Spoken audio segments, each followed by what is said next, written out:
Bank sir అరవకండి sir. ఈ month కొన్ని ప్రాబ్లమ్స్ వల్ల ఈఎంఐ కట్టలేదు. ఇప్పుడేమో ఈఎంఐ తో పాటు ఏదో పీనల్ ఛార్జ్ అంట. ఈ పీనల్ ఛార్జ్ తో పాటు పీనల్ ఇంట్రెస్ట్ అంట. టోటల్ 2000 ఎక్స్ట్రాగా కట్టమంటున్నారు. ఏంటి సార్ ఇవి?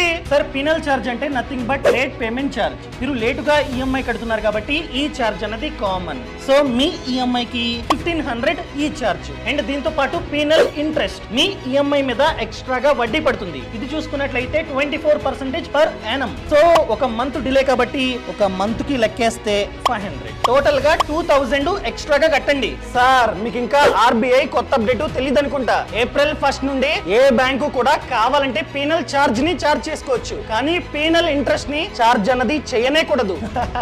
సార్ అందుకనే సరిగ్గా చదవాలి. ఏప్రిల్ 1 నుండి కొత్త లోన్స్ కి, ఇది పాత లోన్. ఎగ్జిస్టింగ్ లోన్స్ కి జూన్ నుండి స్టార్ట్. జూన్ 1 నుండి మాత్రమే ఈ రూల్ వర్తిస్తుంది. ఇది మే. మూసుకొని కట్టండి. అవునా?